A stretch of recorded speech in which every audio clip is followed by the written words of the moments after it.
We have a breaking news for you. It is making headlines all over the place. As you can see, San Francisco, Chinatown, wet markets under scrutiny for alleged animal cruelty. Turtles' legs seen moving in response to being cut apart.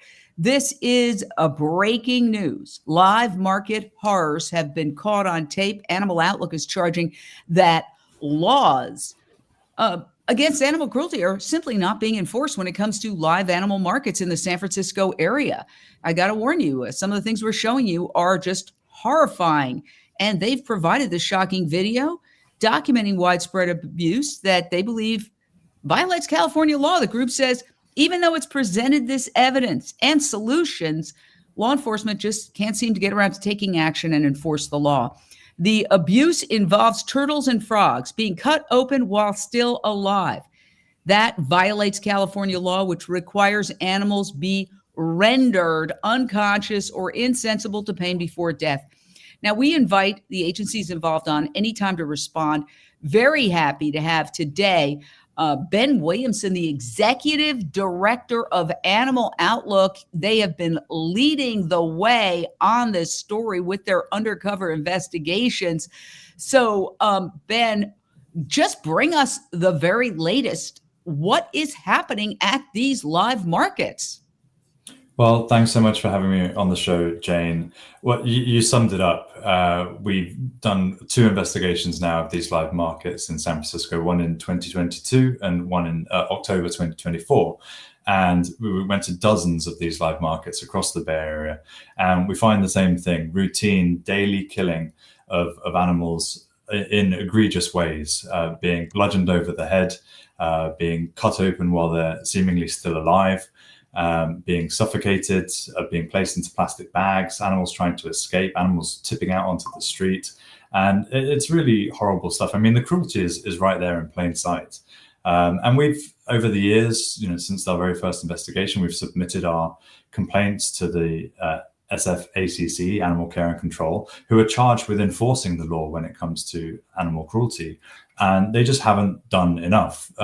On our first investigation, they issued 1 citation for animal cruelty, and that was for a turtle who was being cut open alive. So they acknowledge that there's a problem here. They say that they're kind of powerless to do anything, which we disagree with. Our lawyers have looked at the case law. They've looked at all of the law in regards to this. And they say, no, not only does ACC have the right to enforce the animal cruelty law, which in California is pretty good, they have an obligation to do so, because it's certainly not up to the police. The ACC is responsible to enforce animal cruelty law in California, and they just haven't done enough of it. So again, this is disturbing footage. And, you've got to look at this all the time. Just uploading the video was so disturbing to me. And what occurs to me is that frogs, turtles, and fish are just not considered a top priority by society, which is so unfair. I want to dive deep into some of the responses. Now, I have to tell you, we did call San Francisco Animal Care and Control and sought a response. I did not get a call back. However, San Francisco Animal Care and Control did speak, at least issued a statement to CBS News, which covered this. Quote, while the allegations are shocking, San Francisco Animal Care and Control can only act on what we see. We cannot cite based on videos. Our animal control officers respond to constituent complaints and concerns as quickly as we can with the resources we have available. So what is your response to their response that they can't go on a video that you've shown them, which we've all just watched, which shows a giant mallet and a thrashing animal, that they've got to see it themselves? Yeah, well, there's 2 points they're making there, right? They're saying that they can't cite based on video evidence, and that they don't have the resources available to enforce. And we dispute both. So for the video evidence case, I mean, clearly you say that these animals are are overlooked by society. This would never happen if it was humans, right? If we had documented, reliable evidence of this kind of thing happening to humans, you can guarantee there'd be doors being kicked down, there'd be people going to jail for this. So, but on case law, and we looked at the traffic laws, the footage-involved traffic laws, the case law is quite clear that you can issue citations for footage-involved traffic law violations. You can do that for this as well. Neither the US Constitution, the California Constitution, or California Penal Code prevent the ACC from issuing citations based on third-party video evidence. That seems to be a rule that ACC has just created for itself. And it seems to be quite convenient that they don't have to do it because they say they don't. In fact, California Penal Code is quite clear. They have an exemption for arrests. Arrests you have to witness firsthand, the police and ACC, who also have the ability to issue warrants and arrest people. But citations, which are considered, small fines at best, which can be contested in court. The people committing these apparent crimes can have their day in court if they contest the citation. They can be issued freely, and especially based on third-party evidence, which is a way of getting around the fact that they say they have no resources. And that's the other thing we dispute. They have 14 animal control officers. They go to 10,000 calls every year, most of them being cats and dogs, because, Jane, as you alluded to, society generally takes cats and dog preferences over wild animals, over aquatic animals. So you could, we think, if you're not going to accept our evidence, which we think is irrefutable, and they have also called shocking, and they have also issued citations based on our evidence, or at least inspected based on our evidence in the past, then you can at least send your officers on a daily or a weekly or a monthly basis. Because, as I say, they know this stuff is happening. We know it's happening. Everyone in San Francisco knows this is happening. But you can go see it for yourself, issue citations, and maybe it will stop. Well, this is not just happening in San Francisco. In New York City, there is a similar battle against live markets. And this is just so disturbing. First of all, a couple of things. It doesn't sound like you needed to go in there and take a job as a butcher to see this.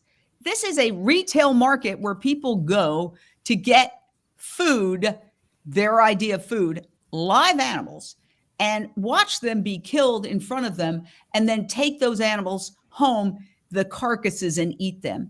So it would appear to me, correct me if I'm wrong, that you went in as a shopper and documented this with a hidden camera. You didn't have to, your team didn't have to take a job there and lurk around. It seems like it's pretty much happening in the open.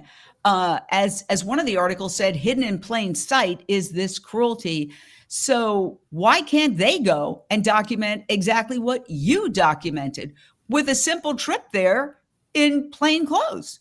Yeah, we feel that they could, and we feel that it's just, we know these people to be well-meaning. They are animal people, but for the reasons that they've put up, and they're not giving us that many reasons, has to be said. They're not in communication with us, but speaking through the press, through all those articles that you've cited, they do allude to the fact that they say they can't accept third-party evidence and they don't have the resources to send people. And that's just something I don't think is valid. 14 animal control officers, 10,000 calls every year. Why can't you make time for these turtles and these frogs? And let's take a look at some of their other, I'm going to just say, excuses. All right. Now, you got written up in the San Francisco Standard. The deputy director of animal care and control said they told the Standard the agency is constrained because it's not staffed by sworn officers, which means its team members have to witness an offense in order to cite it. Now, we just went over that. They could go over just like you did. And with a video camera or their phone, any number of ways they could see what you've seen, what so many people who visit these live animal markets, which are retail slaughterhouses, see. Then they said the agency has not seen anyone successfully prosecute live animal cruelty under current laws. Courts are backed up with serious felonies with violent crimes, so these are not always seen as a priority. To me, that gets to the heart of this. They don't see it as a priority. They assume because it's a turtle or a frog that, but that's not the law. The law is that in California, an animal has to be rendered insensible or unconscious before he or she is slaughtered. Take it away. Yeah, you're absolutely right. I mean, that word serious crimes, just alludes to the fact that they're not taking it as seriously as they should. And because we're talking about other species, it's a deprioritized target. So, we fully want them. We're pushing them to actually do more on this subject. They have the power to do more. They are enforced to do more. The health code actually gives them the power to issue citations, to issue fines. It's there in plain writing in the California Health Code. While they may not feel that they have the power to arrest people and enforce warrants, they can issue fines, and in fact they're mandated to issue fines. So that's what we're asking them to do. If you issue enough citations on it, then practices will change. It will be financially impossible for these places to keep doing what they're doing. And that's how you can bring about change. But they could work with police if they wanted to enforce the law and to bring about criminal prosecutions on this. And so far, we haven't seen any action on either one. So we just think that they're really falling down here. We think that we can, as a society, as people who care about animals, as San Francisco residents, and you're right, these things happen all over the country as well. And we urge anyone who's outraged about this to contact their local officials and demand action for the cruelty that's happening on a daily basis in these live markets. But we can push them to do more on this, and we just need some public support, and we need people to really take this responsibility seriously. So you had mentioned that this is a coast to coast battle. It's happening in New York. There are many protests. You're looking at an image of one of them. And we have a short clip to show you of one of the shows about this on UnchainedTV, which really documents the horror of live markets. This is from New York City. Do you see any water troughs anywhere for them? I don't see any water troughs. Don't touch her! Do not touch her! You may be surprised to learn wet markets, where live animals are sold on the spot, are also in the United States. There are over 80 wet markets still operating in the New York City area alone. In Brooklyn, Astoria, Flushing, the Bronx, and Harlem. Careful with the feces. You don't want to bring that feces home. There's heads, guts, just leaving it on the sidewalk. Why are these live markets in our neighborhood, right next to a dental office? We can't be pointing the finger at China when we have the same or worse conditions here. It doesn't matter whether they're wild animals or domestic animals. Live animal markets are a breeding ground for disease, and indeed, the next pandemic may come from live bird markets in New York City rather than wet markets somewhere in South Asia. Does it now concern you that you have a live animal market in your own backyard? Everybody gets upset, but the health department, nobody wants to do anything. If you don't like it, don't come by there. Because unfortunately, I personally can't do anything.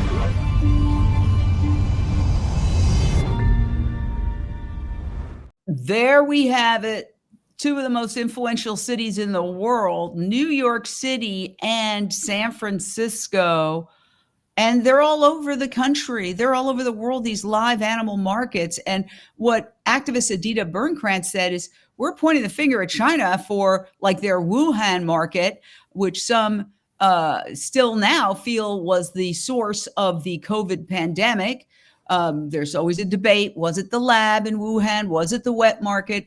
But we know that those wet markets are a harbinger of disease. We know we've got bird flu right now, which is an escalating threat that is posing a greater and greater problem.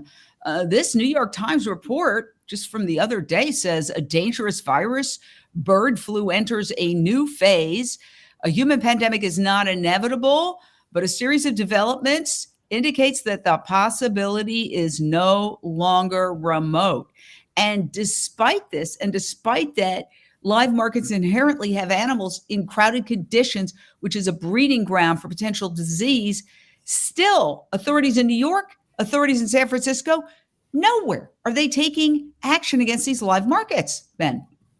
Yeah, I mean, you're right. Even before the COVID pandemic, we all knew that live markets were a source of possible zoonosis, transfer of pathogens from non-human animals to humans. SARS, MERS, bird flu, swine flu, you name it. All of these diseases started in non-human animals and can be passed. So we haven't specifically looked at the health implications of this as an animal protection organization. Our priority is with protecting these turtles, the fish, the frogs. But absolutely, you're right. These places, I mean, you can smell the gore, the blood as you walk past them. As you know, the bacteria that must be living in all of them. We don't want to be alarmist about this thing, but if the history keeps showing that these novel diseases are being created in animals, in non-human animals, and then transferring to humans, surely you've got to do something about it. And I think the Wuhan, whether it was in a lab or the market, has just kind of sidetracked us into not taking the threat, the fact that it could have possibly happened, and probably a lot of people think probably happened at this wet market. Surely that's enough to go on to say, right, we should do something about this. Enough is enough. And we're getting other people saying, for example, Tom, we have wet markets in Chicago too. Yes, they're all over the country. And speaking of the bird flu, we have been very carefully following the developments because so many of them are happening also here in California. I don't know if you've seen this, but Dr. Crystal Heath of Our Honor went around at her own risk and started documenting piles of dead cows by the road in California, apparent victims of bird flu. And we know that bird flu has infected cows and it has infected some people. And again, the threat is very real. So for those who might say, oh, we're being alarmist, look at these images. Okay. And then let's go back to the images that Ben Williamson's organization, Animal Outlook, provided vis-a-vis the conditions in these wet markets. And again, we're not singling any one wet market out. This is how it's done. It's live animals that are slaughtered on the spot. And you see there frogs being beheaded with no stunning. So they're being chopped up alive. Now, again, there you see, there's a fish being chopped up alive. We invite San Francisco Animal Care and Control on any time to respond to anything said today. We would love to dialogue with you about this issue. There you see a turtle being struck with a mallet, then butchered. I mean, now look, one of the things that Adita Bernkrant, the activist, said, don't point the finger at China. We're doing the same thing here. And let's face it, factory farming is just as cruel in a different way. So nobody's attacking anybody's culture. But there is a general reluctance, I think, to look at any issue where somebody can say, you're attacking my culture. And, you know, we all have cultures. I'm Puerto Rican and Irish. Do not use my culture to justify animal cruelty in any way, shape, or form. All right? I don't want it. It's no excuse for animal abuse. And I think that the same would apply to any culture. There's no excuse for animal abuse. What are your thoughts on that? Yeah, I totally agree. I mean, Animal Outlook as an organization, we spend most of our time doing undercover investigations of those international massive agribusinesses, you know, the likes of Tyson and Foster Farms and JBS. They're the organizations that provide the most amount of meat and have the most culpability in animal suffering, certainly in terms of scale. So, you know, our message is a vegan one. It's not singling out a particular slaughtering method. We want all of this to stop, because we know that, you know, even with the best will in the world and the most humane slaughtering techniques, it's still wrong to kill animals, take the life of an animal who doesn't want to die. So our message is always vegan. Our message is always, if you're upset by what's happening at wet markets, but you still eat meat, then you really need to rethink that your priorities there. I will say something. Crystal Heath, who you mentioned, has done fantastic work exposing the dairy, the bird flu in dairy. She's done more work to get veterinarians, who are another group who are quite absent on this issue, on taking bird flu, on bird safety and ventilation shutdown. She's done more on this issue than almost anybody in the movement. So hats off to Crystal for all her undercover analysis here. But yeah, I mean, this is not an issue of culture. It's an issue of animal cruelty. We take a plain view reading of the law. And if animals are suffering according to the law, then wherever you live, whatever culture you're part of, we're calling for that to stop. Because, let's face it, most of the time, animals aren't represented very well in the law because they don't vote. This is one instance where the law is really clear. California's penal code, general animal cruelty law, and they also have a live market law specifically to cater to our feathered and skinned friends. It's one issue where we actually have good law and the law is not being enforced.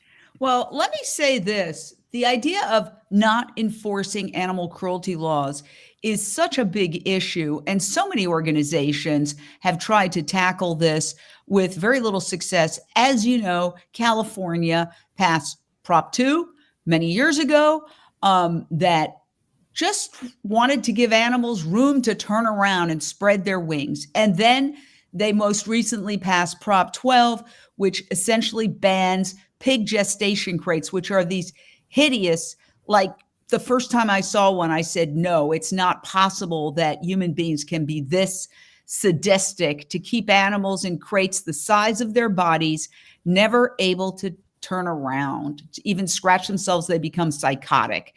And, I just wonder about it makes me embarrassed to be a member of the human race when I see something like this. Just beyond comprehension, horrible. Well, California passed Prop 12, which says that products from pigs kept in these crates cannot be sold in California. California is the 5th largest economy in the world. So that battle went all the way up to the U.S. Supreme Court, and the U.S. Supreme Court said Prop 12 is the law. However, are there any enforcements? No, there's never been an enforcement, to my knowledge, and others who have been examining this issue, of either Prop 2 or Prop 12. And then when animal organizations go in and they document abuses of these particular propositions passed by the California voters, what happens is they're often prosecuted. So I want to play a clip for you of protests about the prosecution of activists who have gone in and documented what's happening to these animals and taken a few symbolically out as rescues. And then they themselves, those animal rescuers, are prosecuted.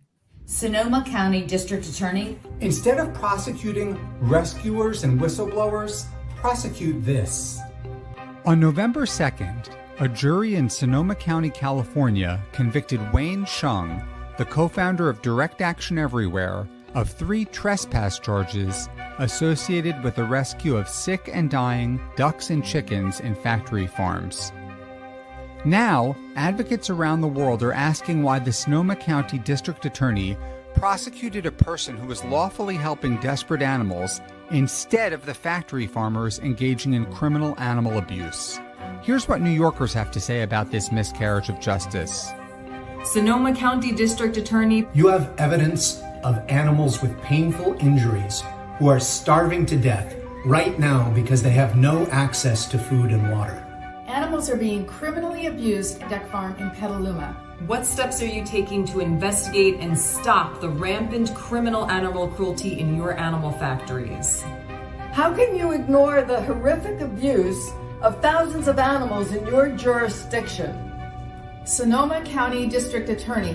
When will you stop looking the other way and prosecute this? I'm appalled that you sent an animal rescuer to jail when all he did was try to help the victims who your office is neglecting. Sonoma County District Attorney. Prosecute this. Oh, you get the idea. I know this is a totally different organization from yours, and I'm not implying that you guys are in any way connected. It's the commonality is You are trying to get San Francisco Animal Care and Control to prosecute laws that say you cannot just chop up animals alive in a wet market just because it's a wet market.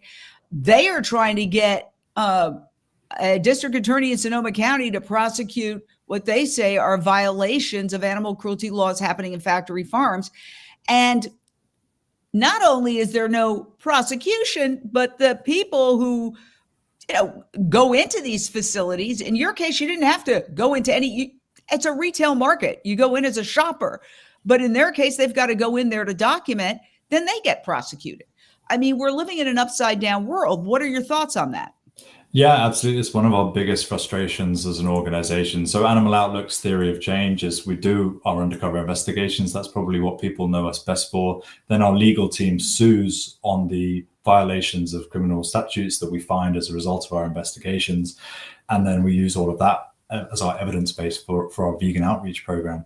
Now, the suing, the recommending charges, in the case of live markets, we recommended dozens of charges and had one citation, as I mentioned at the top of the show, issued. It's just it's a lottery whether the people are going, the judges in charge, whether the magistrates are going to take up, whether the district attorney is even going to file the charges, let alone it go to court, whether the police are going to take the time to investigate. It's just a lottery. Sometimes you end up in the hands of a sympathetic district attorney and they take it on. And, we have been successful in the past of getting guilty pleas and successful prosecutions and fines and prevention of ever working with animals again orders.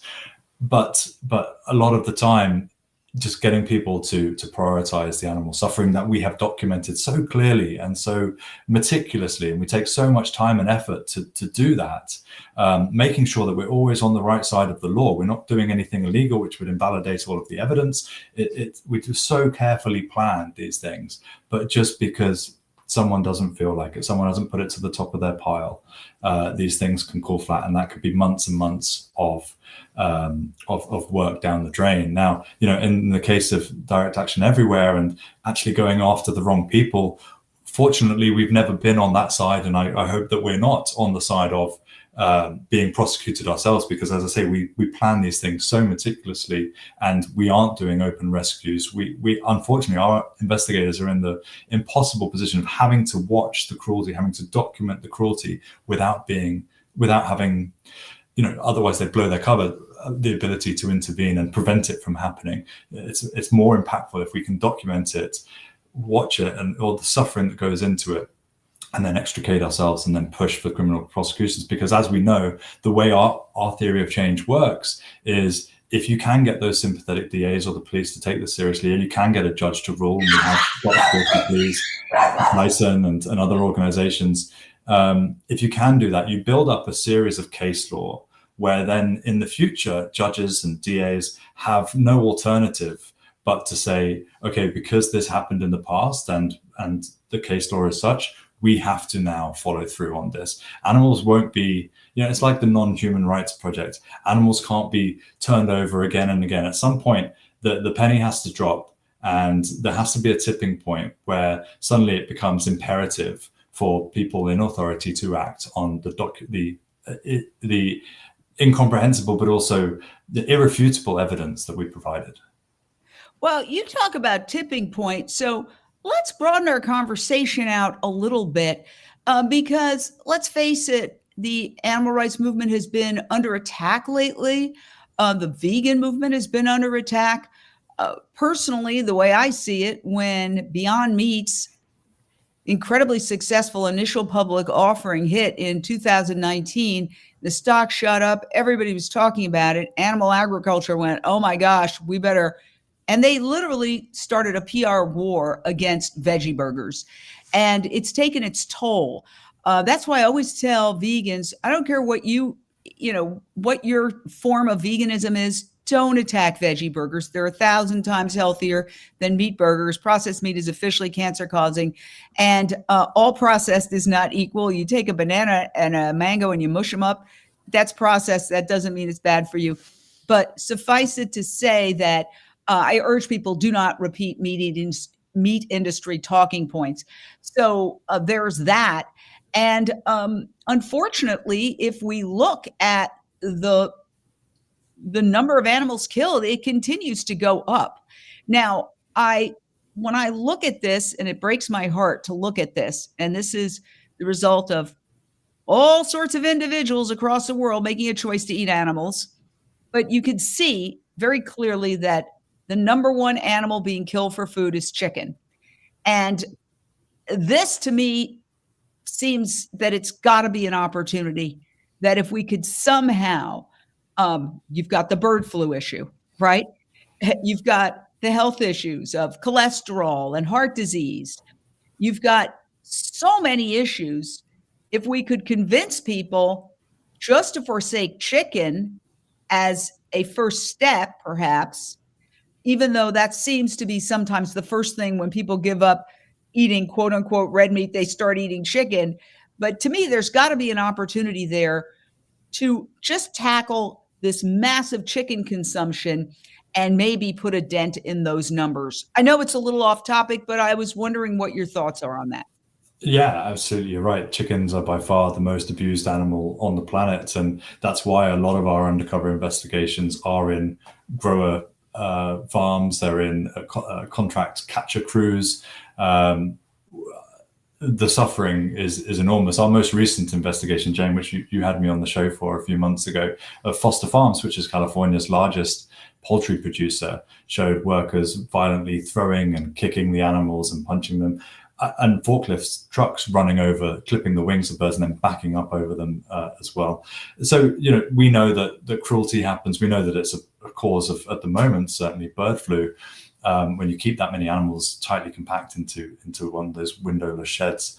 So we do go after chicken. I think what the ability of the conversations around live markets allows us to do is also to have those kind of conversations with people as a new entry point. Because you get to people who eat chicken but are against the suffering of turtles and frogs by saying, well, what's the difference between a turtle, a frog, and a chicken? These abuses happen everywhere. My personal opinion is if there's money to be made from animals, corners are going to be cut and animals are going to suffer.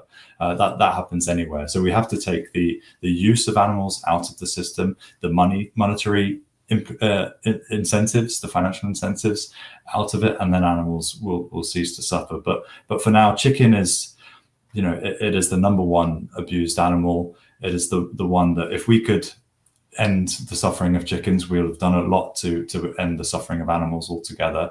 I think the meat substitutes that you've talked about, the technology is just getting better and better. We did have that high point at the IPO of Beyond Meat. It seems to have plateaued now, and I think that has a lot to do with the cost of living crisis, the fact that inflation is so high, people just aren't feeling that ability to spend a bit more. As the technology improves, as the economy of scale grows, I just had the impossible Lion King nuggets that I give to my kids.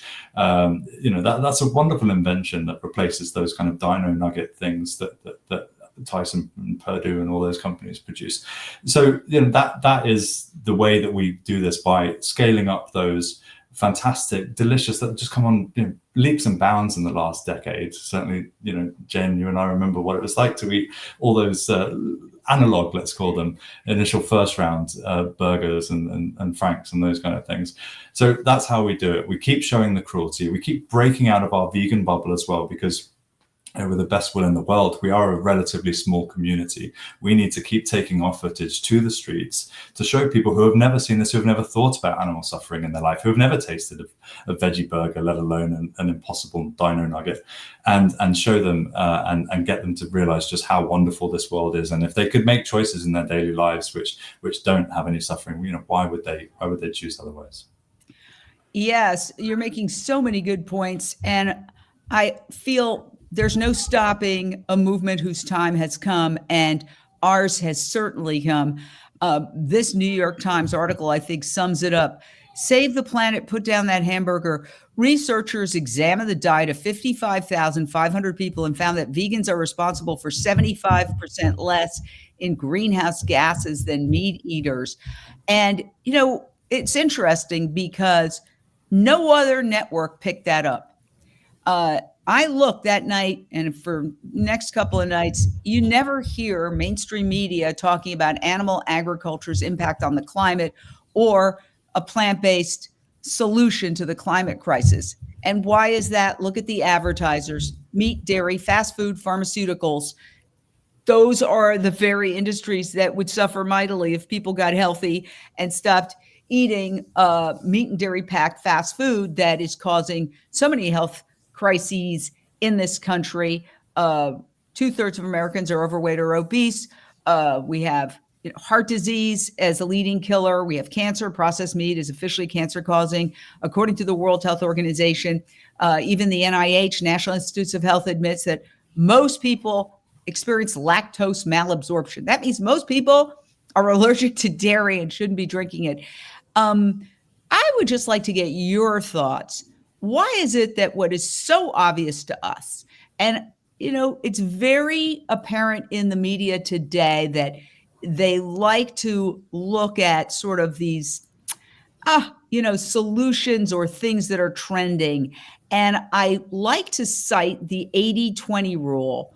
I typed it down here somewhere and I can't find it. But anyway, the 80-20 rule is that 20% of inputs create 80% of outcomes. And as soon as I saw that and read an article about it, I was like, ta-dum, that is animal agriculture. It's the 20% creating the 80% of negative outcomes for the climate, animal abuse, human health disasters, pollution, ocean desertification, all sorts of problems that are the result of this one industry.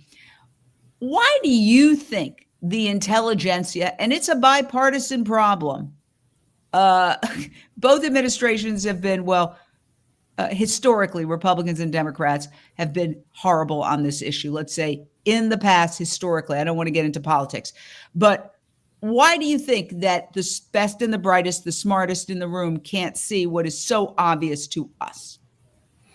Yeah, I mean, it's a really interesting question, and it's one that kind of confounds behavior scientists to this day. We've done a lot of research. We worked with the Yale School for Environmental Public Health. We worked with the School of Communications down at the University of Florida, because this aspect of how you change human behavior is so important. And when you're talking about something that you put into your body 3 times a day, it's a very loaded question. There's such cultural identity that people associate with food. I mean, we started talking about the live market issue, the cultural identity issue, the familial ties, the social aspect. There's a lot that goes into people's food choices. I mean, that's why it's fairly easy to get people, the general public, riled up about the torture of cats and dogs, but not about the chicken, the pigs, the cows who they're putting into their bodies, because of all these emotive societal ties that go into it. So I think there's that. I think there's a huge blind spot when it comes to the information. I also think that people have lost trust in the media, and partly for the reasons you talk about, advertisement, and people, they see things in journals, they just don't believe them anymore, which is a psyche that goes beyond our animal protection movement and invades all kinds of other movements as well. So there's that barrier to get across. But we have the problem, and Jane, you'll know this because you're in the news. We struggle to get our investigations out there, even because a lot of the news editors will say, I mean, we know it's slaughter, it's horrible, we know that animals suffer. Yeah, when you go and talk to the general public and show them this, they say, wow, I didn't think this kind of thing happened. This is shocking. No, it happens every day. In every investigation that we do, we find instances of cruelty to animals, blatant, egregious cruelty to animals. But so it's a strange paradox where the news is saying, we know this, we know it's cruel, yet the general public doesn't. So someone's not doing their job properly, and someone's not doing enough to educate the public, or maybe the public also just have this blind spot and don't want to know. And everything, it's what I think is called cognitive dissonance. People have just switched off. I don't want to know. I think the world is all hunky-dory, and I think that animals live outside in fields and enjoy, and there's just one tiny moment at the end of their lives. That's just not the case. We prove it on a daily basis with our investigations. Yet breaking through into the mainstream and changing people's consciousness. That's why a lot of organizations like my own, like Animal Outlook, like everyone else, is really searching for how do we get our message out there? Because Jane, you're wonderful and inviting us into the show and talking about it, but just there's not enough opportunities to do that. Well, absolutely. I started this because I was in mainstream media for decades, and I've been behind the curtain. And you don't have to have somebody knock on your door and say, hey, don't talk about that. You just look at the advertising on your network and you could do the math pretty easily. Shouldn't talk about that. And again, this is across the board. It doesn't matter which network. If there's advertising involved, they're not going to cover it generally. Now, you have had success, though, in getting some mainstream media coverage on this particular issue, the horrors in the live market. You were on CBS News, San Francisco Standard, and as I understand it, the Daily Mail. So what is your strategy when you approach these media organizations? How do you work it that you're able, because you have to claw your way, like getting one of these articles. I know how hard it is. How do you do it?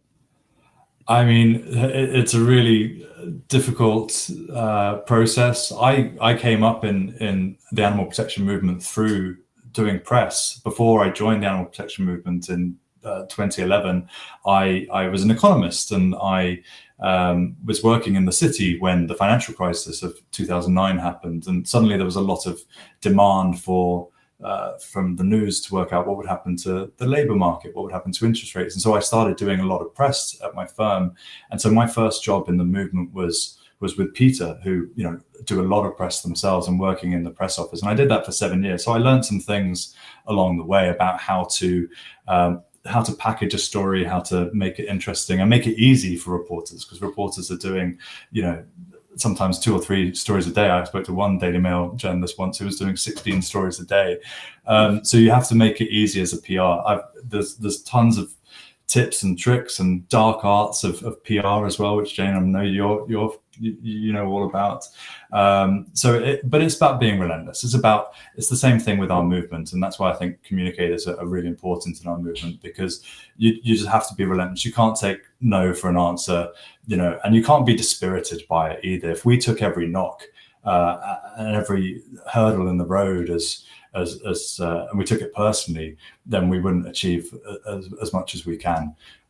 So you have to keep getting back, keep moving forward, and that's the only way. So it's about being relentless. It's about sending to a lot of people, and you do find people. Going back to one point, and it's specific about who is vegan, why you and I, Jane, and many of your audience, I'm sure, why we've made the connection. What I love about our movement and why I'm so positive that we will make a vegan world happen is because there's vegans in every section of society, whether you're in the news or you're a doctor or you're a laborer, or it doesn't take anything special to be vegan. You just have to a switch has to flip on, and so that's why I'm so buoyed about the future, is because there's no barrier to entry. It's just about going, oh yeah, that's wrong, and I shouldn't do that. And I have the power to change. I mean, so much in the world that we can't change. I have the power to do something about it every time I sit down to eat. And so, you find those sympathetic reporters, those reporters who, they're either vegan or they have an interest in it, or you think this, or their editors are saying, yeah, this is a subject we really need to do more on. And there's certainly some outlets, Jane, you were wonderful when you were doing your mainstream, and now you're wonderful being so focused on this now. But there are a few reporters who you can go back to and who have a megaphone, who can say, yeah, this is an issue that needs closer attention. Well, thank you for those kind words. There are a lot of Vox is doing great work. Sentient Media is doing great work. The Guardian, which is not as advertiser based, because my understanding is that there's a trust that runs them, does incredible work on animal rights. So yes, independent media is doing some really good work, and we just hope it increases. So getting back to our subject, what's next for this live animal horror story. Like, what is it that people should do? What are you going to do? Are there hearings that can be attended? What's going on? Yeah, thanks for asking. So there is actually a hearing of the Commission on Animal Welfare in San Francisco next Thursday the 13th, at 5:30 p.m. at City Hall in San Francisco. And we urge people who want to please come. As if you're a resident of San Francisco, even better. You can have your say, you can have your 30 seconds and give your opinion about why these places should be shut down to the commission. The commission itself have been very good to work with. They don't have the power, they're not the ACC, but they are representing San Franciscans when it comes to issues of animal welfare. So they will, hopefully, if they take this issue on board, they will put some more pressure on ACC to do more enforcement when it comes to live markets. And so, yeah, Thursday the 13th at 5:30, City Hall. We're having a little a photo up on the steps of City Hall and a little protest before at 5 o'clock on Thursday, February the 13th. So please do join us there in San Francisco if you can. There's an Eventbrite page that we've created. We'll send some information around if you join our mailing list next week. So please do to join us for that. And so if people go to animaloutlook.org and there's a place to sign up. Go to animaloutlook.org and poke around, but they can get all the information that you've talked about there. Yeah, they can indeed sign up to our mailing list. We'll send some information out about it next week as a reminder. Sign up to the Eventbrite page, and we look forward to seeing you there. We already know that we have at least 10 people coming who will have their say. So we're really grateful for the support. And then the ball's really in ACC's court. You know, if they continue not to take it seriously, we'll have to look to step up our campaign. It might mean looking to make a political change. Getting the council, getting the city government involved, because some of these things, as you alluded to, Jane, are decided on the ballot box, are decided at the higher echelons of politics, and so we hope that they'll see the necessity to do something about it. We think it's really clear as night and day, but if they fail to continuously, then we're going to have to move higher up and further our tactics. Well, we've only got a couple of minutes. Let's just get personal. How do you handle dealing with all of these very difficult subjects? As I said, just editing the videos to put them on, it takes a toll, but nothing like what you have to go through, probably looking at many, many, many hours and really saturating yourself in this horror. How do you handle it? For those who are also involved in animal activism, who are watching and sometimes say, oh, I'm getting so burnt out. Yeah, it's horrible stuff. I mean, you have to desensitize yourself a little bit to it in order to survive. You have to remember why you're here and why you're in the privileged position of being able to work on behalf of animals. And that keeps you going. But we do, certainly when it comes to our investigators and the mental health, we take that incredibly seriously. We have a support system for not just our investigators, but all kinds of people doing investigations in the field. Because as I say, when you're actually living in it, you think it's bad to watch it. When you're actually having to work in it, that's a whole nother level, which I just can't imagine. I've never done it myself. But so we take it incredibly seriously, the mental health side, and preparing people for it, and then giving them the resources, the support system. So yeah, it's nasty stuff, but it happens. And if you really want to end it, if you don't want to see it, then you've got to work to prevent it from happening, because otherwise you're just burying your head in the sand. So we appreciate, it's not for everybody. We just appreciate any elements of support. If it's not something that you can watch, then hopefully you can help us by signing those petitions, by donating, and by having your say at council meetings and things like that. I think the heroes of our movement, the real heroes of our movement, are those who go undercover. I could tell you right now, I could never do it. It just takes a certain personality, a certain level of bravery, grit, and endurance. And you have some of the top undercover investigators in the animal rights movement. Tell us about that. Yeah, our investigations team has a combined experience of about 16 years. They actually train other investigators in the movement through their international investigator training program and create that support system. So there are other fantastic investigators doing a lot in the field. But as you say, Animal Outlook, we started doing this about 25 years ago, doing undercover investigations, doing open rescues actually. And we've just got such a great strategy, which I was lucky enough to inherit from my predecessor, Cheryl Leahy, who was at the organization for 18 years. And there's just such a good strategy and such a good structure in place that we can do 2 or 3 of these undercover investigations every year. So we're in a lucky position to be able to do it. It's a privilege to work for animals. It's a tough job, but it's one that we feel has to be done. And we're lucky enough to be able to do it.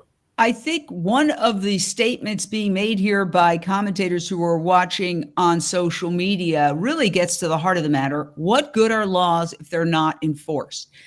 California has passed, and I collected signatures years ago. I threw a party for Prop 2 and Prop 12. I was so excited. But if it's not enforced, and if the laws against cruelty in San Francisco or in LA or in San Diego or wherever in California, we have some of the toughest laws, but if they're not enforced, what's the point? And Tom makes a very good, I think, summary of the entire issue. Yeah, absolutely. We have to enforce the law. That's why we work really hard with judges, with prosecutors to bring about enforcement of it. It's just a matter of priority, and I think you don't have to be a lawyer or a judge or involved in the legal system. If you care about animals, you do have to just put pressure on whomever you can, be it the politicians, be it your local representatives. Get to know your city councillor, get to know your mayor. These people at local government level, they're the ones who can influence the legal system and can, if the prosecutors aren't taking action, then they can get them out. So, wherever you are in your advocacy, get to know your political representatives, because you can help create change at the ballot box. Let's vote in the people who do care about animals, and let's replace the people in positions of power who don't. So there's lots of actions that we as individuals can take if we're of the mind to do so. And you're a very positive person. Everybody's saying, wow, great, your optimism. Sometimes I'm not as optimistic. And, what really got me was we just went through a pandemic. Now we're looking at a possible pandemic. And I'm not the one saying that. I'm not a scientist. The New York Times has said bird flu is entering a new phase.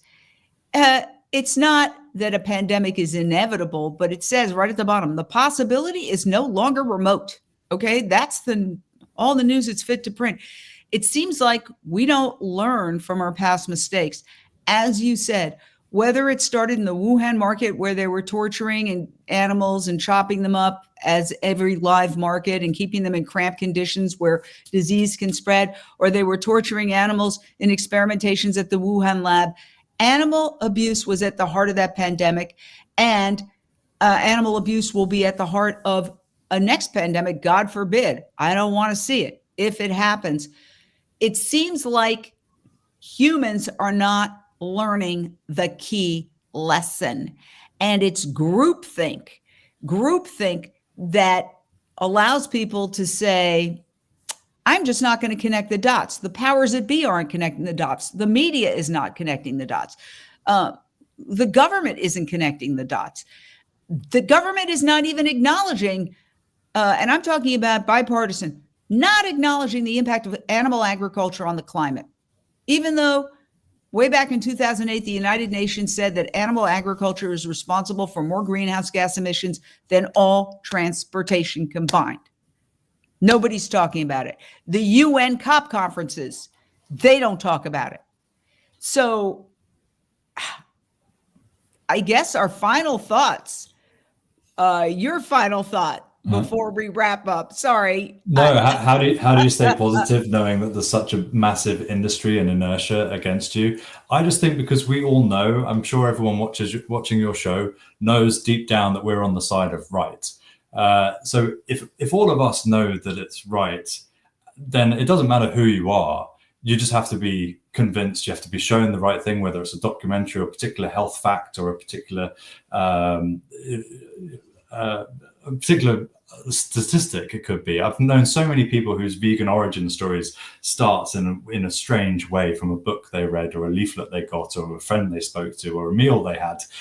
So I think there's just so many opportunities to create more vegans in this world. And then once we hit a threshold of people who care, whose knowledge, and one of the reasons I was so optimistic as well, information has never been more available. We can now distribute our investigations, or your news program can get picked up any part of the planet. So because we have that ability to get out our vegan message, I just think there's many opportunities to reach people with this message, and that's why I'm so positive about it. I hope that we don't have to go through another pandemic in order to reach it, and history shows that we may not even learn our lessons then. But if you think about just the suffering of the animals, that's as clear as day, and for that reason, there's never been a more important time to go vegan. Well, we are out of time. So excited to have you on. Your work is absolutely extraordinary. And of course, I always urge people, along with supporting Animal Outlook, please support Unchained TV. We are a 501c3 nonprofit. Download us right on your phone or your television set. So it's a vegan Netflix. Okay, that's the craziest thing I've ever heard. I love Unchained TV. Unchained TV. Your life will change. It's just that easy. Unchained TV has all sorts of content for everybody. Unchained TV changed my life. Unchained TV is crushing it. I love Unchained TV. Unchained TV is my go-to. Unchained TV. Who knew? Unchained, baby. Yay.